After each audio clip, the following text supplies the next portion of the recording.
Hello বন্ধুরা, অনেকদিন ধরেই ভাবছি কোথাও ঘুরতে যাব।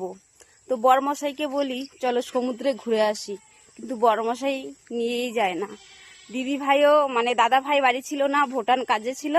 তো তখন ওইখান থেকে বলছে যে যখন বাড়ি যাব তখন ঘোরাতে নিয়ে যাব তোমাকে। আর বাড়ি এসে এমন ব্যস্ত হয়ে গেল আর দিদি ভাইকে ঘোরাতে নিয়ে যায় না। তাই আমি আজকে নিয়ে আসলাম দিদি ভাইকে ঘোরাতে। কোথায় বলো তো? দিদি ভাইও সমুদ্রে যাওয়ার ইচ্ছে ছিল খুব, সমুদ্রে ভাবছিল যে সমুদ্রে ঘুরতে যাবে, কিন্তু সমুদ্র তো আমার দিদি ভাই যেতে পারলো না। তাই আজকে আমাকে বলছিল যে আমাকে দূর থেকেই বলে যে ঘোরাতে নিয়ে যাব ঘোরাতে নিয়ে যাব, আর বাড়িতে এসে লবডঙ্কা ঘোরাতে নিয়ে যায় না। আমি বললাম দিদি ভাই তাহলে তুমি রাগ করো না, আমি তোমাকে ঘোরাতে নিয়ে যাব। তো দেখো আমি দিদি ভাইকে কোথায় ঘোরাতে নিয়ে এসেছি। ও দিদি ভাই খুশি তো? দেখাবো কোথায় ঘোরাতে নিয়ে এসেছি, চলো দেখাচ্ছি। দিঘির পাড়ে ঘোরাতে নিয়ে এসেছি। সমুদ্র যেতে পারি নাই তো কি হয়েছে, দিঘির পাড়ে তো আসতে পেরেছে। তো কেমন লাগলো বন্ধু?